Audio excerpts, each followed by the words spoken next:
कर्क राशि वाले लड़की लड़कों जातक जातिकाओं के लिए ये वीडियो है। हाँ, बृहस्पति। देखिए, बृहस्पति के बारे में एक खास बात यह है कि भले ही कुछ ग्रहों से इनकी शत्रुता हो, लेकिन जो ग्रह इसके अनुकूल नहीं है वे इसके शत्रु भी नहीं है। यानी अधिकांश ग्रह बृहस्पति के साथ न्यूट्रल संबंध रखते हैं, अच्छे संबंध रखते हैं। और बृहस्पति अगर आपका गोचर में शुभ है तो आपकी चांदी चांदी बल्ले बल्ले, आपके सारे काम बनने, लव अफेयर, मैरिज, सब कुछ, कैरियर, आर्थिक स्थिति, आपकी हेल्थ, सभी कुछ कंट्रोल हो जाएगी। तो मैं ये लिस्ट आपको दे रहा हूँ और इसी लिस्ट के ऊपर मैं सभी के बारे में बताऊंगा कि 2025 में कैसा गोचर ये रहने वाला है। तो चैनल पर पहली बार जुड़े हैं तो लाइक सब्सक्राइब कर लीजिए और भगवान को याद कर लीजिए कि हम एक अच्छे चैनल पे जुड़े हैं, क्योंकि बहुत उचित समय है ये चैनल के साथ जुड़ने का। देखिए, 2025 में जो बृहस्पति देव हैं 4 फरवरी के आसपास बृहस्पति का वृषभ राशि में गोचर होने वाला है। 14 मई के आसपास बृहस्पति का मिथुन राशि में गोचर होगा। यही सबसे बड़ा गोचर है 2025 का। 18 अक्टूबर को बृहस्पति का कर्क राशि में गोचर होगा। 11 नवंबर का बृहस्पति जो है कर्क राशि में ही वक्री हो जाएंगे और 5 दिसंबर को बृहस्पति देव जो है मिथुन राशि में गोचर करेंगे। देखिए, बृहस्पति की कृपा दृष्टि व्यक्ति के लिए शुभ होती है। बृहस्पति के शुभ प्रभाव से व्यक्ति को जीवन में धन, सुख, समृद्धि और संतान की प्राप्ति होती है। देखिए, आपकी कुंडली में जो बृहस्पति महाराज हैं उनके 2 घरों के स्वामी बनते हैं। एक तो आपकी कुंडली के 6ठे भाव के और दूसरे आपकी कुंडली के 9वें भाव में। 6ठे भाव में 9 नंबर धनु राशि पड़ती है और 9वें भाव में 12 पाइसिस पड़ती है। अब आपको पता है कि जो गुरु का गोचर होने वाला है ये आपके टॉरस से जेमिनी में जाएंगे। तो 3 नंबर आपकी कुंडली में कहाँ पड़ता है? द्वादश भाव में पड़ता है, कुंडली का 12वें भाव में। तो कुंडली के 12वें भाव में, क्योंकि 12वां घर जो होता है खर्चे का भी होता है, ठीक है, विदेश यात्रा का भी होता है, स्पिरिचुअल एनलाइटमेंट का भी होता है, नींद ना आना, एंजाइटी का भी होता है, आपके फिजिकल रिलेशनशिप के प्लेजर का भी यही घर होता है। तो इस प्रकार अगर बृहस्पति अगर आपकी कुंडली के 12वें घर में जाते हैं तो अच्छे कर्मों में, अच्छे कार्यों में आप धन खर्च करेंगे, क्योंकि व्यय करना है तो खर्चा तो होगा। तो ये खर्च करने की प्रवृत्ति आपकी बढ़ेगी। अगर आपने कोई पूजा पाठ कराने की सोची हुई है, किसी तीर्थ यात्रा पे आपने जानी है, तो आप उसमें खर्चा करेंगे। अच्छे कार्यों पर और समाज के लिए अच्छे चीज़ों के लिए आप खर्चा करेंगे, तो खर्चा तो वो आपको करवाएंगे। इससे ना केवल आपको एक फिजिकल और मेंटल स्टेबिलिटी मिलेगी, बल्कि ये संतुष्टि जो है आपके सम्मान को भी बढ़ा देगा। देखिए, आप इसे नेगेटिव भी पढ़ सकते हैं, पॉजिटिव भी पढ़ सकते हैं।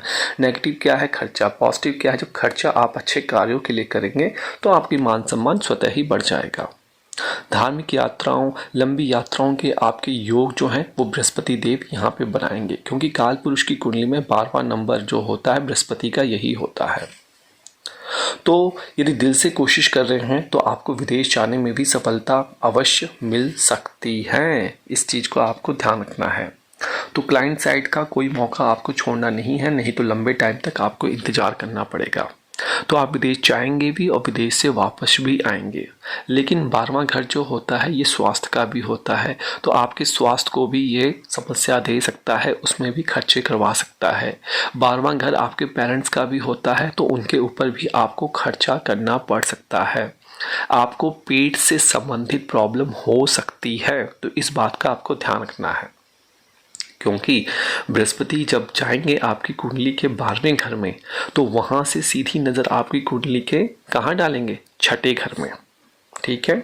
और वहीं से एक नज़र डालेंगे 5वीं कुंडली के 4थे घर पे, जो कि आपके पेरेंट्स का है, आपके डोमेस्टिक लाइफ का है। 6ठा घर आपके रोग रिपू का है, कोर्ट कचहरी के मामलों का है। और 9वीं नज़र जो है कुंडली के अष्टम भाव में डालेंगे। तो अल्टीमेटली देखा जाए तो कुंडली का 6ठा, 8वां, 12 तीनों भाव जो हैं, जो कि एक तरीके से अच्छे स्थान नहीं कहे जाते काल पुरुष की कुंडली में, एक्टिवेट हो जाएंगे।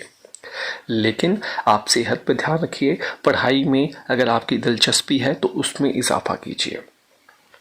अगर आपको किसी प्रकार की कंसल्टेशन चाहिए, डिस्क्रिप्शन बॉक्स देख लीजिए हमारी वेबसाइट से, और ज्योतिष घर के एंड्रॉयड ऐप को डाउनलोड करके आप हमसे कंसल्ट कर सकते हैं। डायरेक्ट नंबर नहीं शेयर किया जाता है, आपको अपॉइंटमेंट ही लेनी पड़ेगी।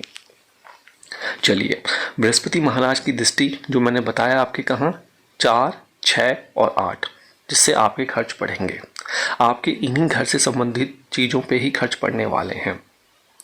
लेकिन 5वीं दृष्टि क्योंकि आपके चौथे घर पे पड़ रही है, तो घर में परिवार के सुखों में बढ़ोतरी आप करेंगे खर्चा कर कर। चाहे आप फ्रिज ले लें, गाड़ी ले लें, कोई इन्वेस्टमेंट कर दें, वो परिवार के लिए आप करेंगे, तो जिससे परिवार वाले खुश रहेंगे और आपको ज़्यादा प्रसन्नता भी महसूस होगी और आपकी तरफ अट्रैक्ट भी होंगे। तो यहाँ से ससुराल पक्ष से भी अच्छी खबरें मिलेंगी क्योंकि अष्टम भाव भी एक्टिवेट में होने वाला है। लेकिन ध्यान रखिए, अक्टूबर महाराज में जब बृहस्पति देव थोड़ा सा परिवर्तन करेंगे कुछ समय तक, वो आपके स्वयं लग्न में आ जाएंगे जहाँ पे वो उच्च के हो जाते हैं।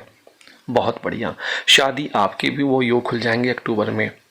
लव अफेयर आपके अच्छे बनने स्टार्ट हो जाएंगे, आपके भाग्य चमकने पे लग जाएगा, तो सोने पे सुहागे का समय वो होगा आपका। तो यह समय जो होगा आपकी अच्छी शिक्षा, अच्छे धन, संतान, वैवाहिक जीवन, बिजनेस, इन सभी में बढ़ोतरी लेकर आने वाला है। तो 2 महीने का जैकपॉट ये आपको वहाँ पे ला कर देंगे अचानक। तो भाग्य आपका सम्मान करेगा। लेकिन याद रखिए, दिसंबर के महीने में यही बृहस्पति जो हैं ये वक्री हो जाएंगे इसी 12वें घर पर, तो जिससे आपके स्वास्थ्य समस्याओं पर ज़्यादा खर्चा बढ़ सकता है, पेरेंट्स की समस्याओं बढ़ सकता है, या अगर कहीं जाने की सोच रहे थे तो उसमें विघ्न पड़ सकता है। तो चीज़ों को आपको लंबा नहीं खींचना है।